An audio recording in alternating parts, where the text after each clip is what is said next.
नमस्कार। मैं एक बार फिर आपसे सहायता मांगने के लिए आपके सामने हूँ और मुझे पूरा विश्वास है कि मेरी जो हमारे जो देश की जनता है उनमें से कोई ना कोई एक ईश्वर के रूप में इस मेरी सहायता करने के लिए ज़रूर आएंगे और हमारी हेल्प करेंगे और हमें न्याय दिलाएंगे। तो मैं बार बार बहुत ही पॉजिटिव होकर वीडियो बनाती हूँ और हर बार सोचती हूँ कि कभी ना कभी मेरा वीडियो किसी ऐसे अधिकारी के पास पहुँचेगा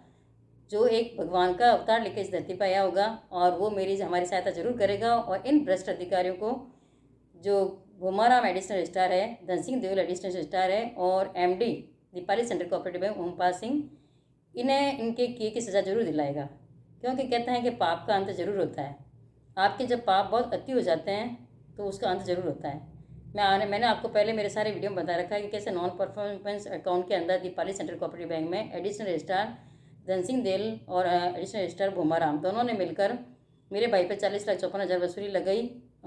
जो वसूली राशि ऋणियों से वसूल करनी थी, लेकिन मेरे भाई पर लगाई और वो भी जिनके पास कोई भी तरह के फाइनेंशियल राइट नहीं थे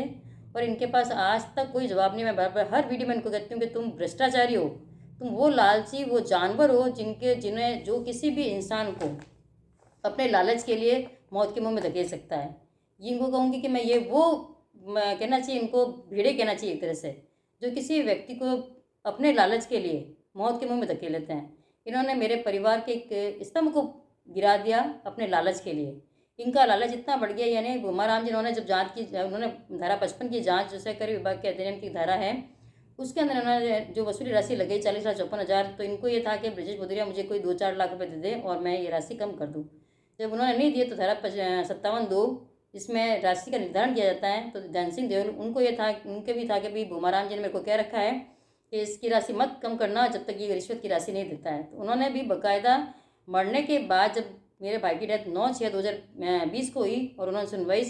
28/7/2020 को रखी, और तब इन्होंने ये, आप ये देखिए कि जो व्यक्ति इस दुनिया में नहीं था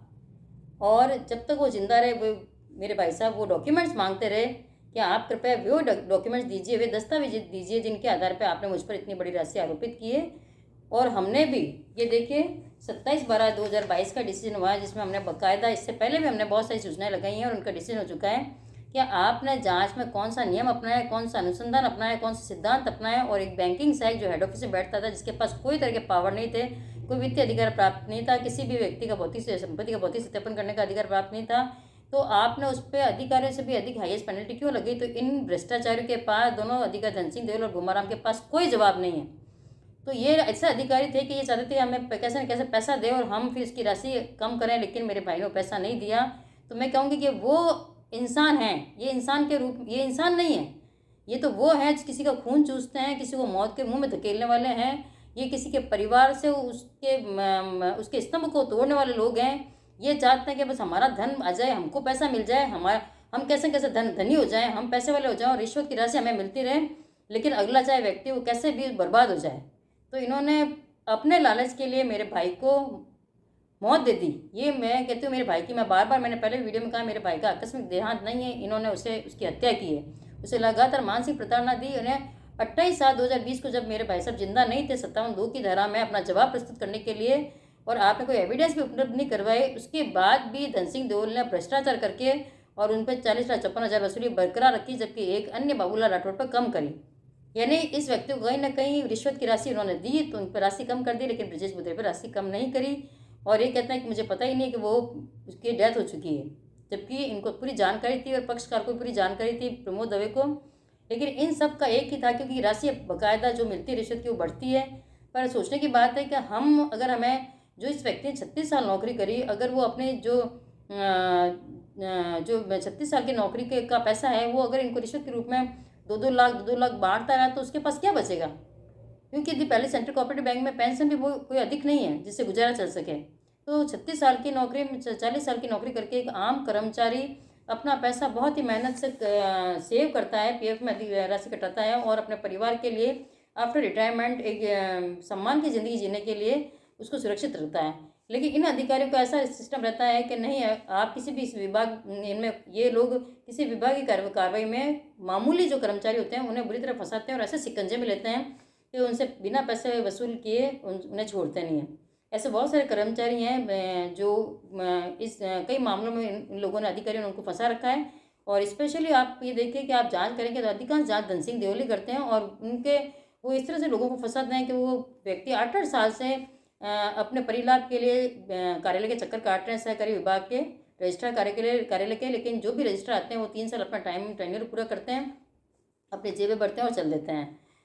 इसी प्रकार जो प्रबंध निदेशक ओमपाल सिंह जी थे, उन्होंने ये सोचा कि एक विधवा को अगर उसके परिलाभ मिल रहे हैं, पीएफ मिल रहा है, तो 50 से 55 लाख होगा उसका ग्रेजुएट, जो उसका ग्रुप इंश्योरेंस होगा वो होगा, और डेथ क्लेम में मिल रहा है, तो कम से कम मुझे भी तो इसमें से 1-2 लाख राशि मिलनी चाहिए, क्योंकि इस बैंक में अधिकांश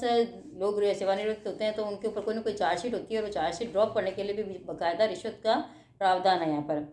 और जब इन्होंने देखा कि ये महिला रिश्वत की राशि मुझे देने को तैयार नहीं है, किसी भी तरह से इसको परेशान करने पर भी ये कोई बात करने नहीं आ रही है, क्योंकि हमारी फैमिली में 2 महीने लगा था चक्कर काटे बैंक के, लेकिन ये पता चला कि बैंक बिना रिश्वत के कोई भी राशि नहीं देगी, तो हमने उसके बाद इस बैंक में जाना ही बंद कर दिया। तो इस व्यक्ति को ऐसा लगा ओमपाल सिंह को कि ये जो पैसा हम रोक रहे हैं उसकी रिश्वत रहे, उसके बदले में कोई भी तरह का हमें कोई लाभ नहीं देंगे, तो हमें इनकी राशि को रोकने के लिए तो उन्होंने तरह से बहाने किए कि मरने वाला व्यक्ति स्टोर का प्रभार देकर नहीं मरा, इसलिए हम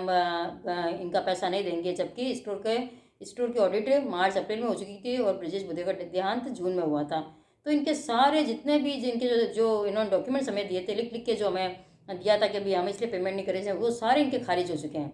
और अब जो ये बाकायदा 27/12/2022 को जो डिसीजन हुआ है एडिशनल रजिस्ट्रार जोधपुर के खिलाफ, उन्होंने उनको लिखा है कि भाई आप जो भी आपने नियम अपनाया ब्रजेश भदौरिया पर 40,54,000 लगाने का, और जो भी नियम अपनाया, जो सिद्धांत अपनाया, वो इन्हें दीजिए। लेकिन आपको बता दूं, हमने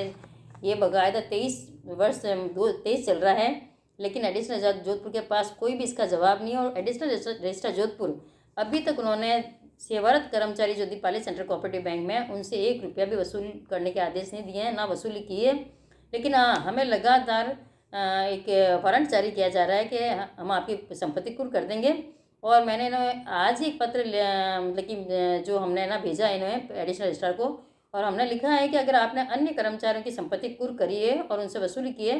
तो आपका वेलकम है, आप आइए, हमारी संपत्ति भी कुर्क करिए और हमें घर से बेघर कर दीजिए। क्योंकि आपका इन्होंने हमें चैलेंज किया है कि हमारा उद्देश्य यही है कि अगर आपने additional registrar भूमाराम, additional Dhan Singh Deol और ओमपाल सिंह के खिलाफ जो लड़ाई जारी की है, उसके लिए हम आपके पूरे परिवार को सड़क पर लेके आ जाएंगे। तो हम बिल्कुल तैयार हैं आपकी इस जो चैलेंज को एक्सेप्ट करने के लिए, और मेरी भारतीय जनता है वो मेरे साथ है। तो मैं प्लीज़ आपसे कहूँगी कि मेरे वीडियो शेयर करिए, और जो ये हमें धमकियाँ दे रहे हैं उसको, अगर आप ये सही मानते हैं कि ये अधिकारी सही कर रहे हैं हमारे साथ में, तो मैं आपको कहूँगी कि आप कमेंट में ज़रूर लिखिए। और अगर आप ये कह रहे हैं, अगर आप ये सोचते हैं कि ये अधिकारी बिल्कुल गलत कर रहे हैं हमारे साथ में, तो प्लीज़ आप वीडियो बहुत अधिक शेयर करिए। और मैं चाहूँगी कि ये वीडियो एक ऐसे भगवान रूपी इंसान के पास जाए जो धरती पर एक ईश्वर के रूप में आए, कृष्ण, जैसे कृष्ण आए थे द्रौपदी के सहायता करने के लिए, जो राम थे वो आए थे धरती पर, वैसे ही कोई बहुत ही ईमानदार, बहुत व्यक्ति ऐसे कुछ धरती पर जो आए हों, जिनके पास सारे पावर्स हों, और वो बिल्कुल इतना जिगर रखते हों कि हम जैसे लोगों की सहायता कर सकें। तो ज़रूर आप ये वीडियो शेयर करिए और उन तक ये वीडियो पहुंचाइए। और मैं भगवान से भी बराबर प्रार्थना करूँ, मुझे विश्वास है मेरे भगवान पे कि वो ज़रूर इस धरती पर हमारी सहायता के लिए अपना एक रूप, एक अवतार ज़रूर भेजेंगे, और आपकी सहायता से उस अवतार के पास हमारा वीडियो ज़रूर जाएगा और इन पापियों का अंत ज़रूर होगा। तो please share my video. Thank you.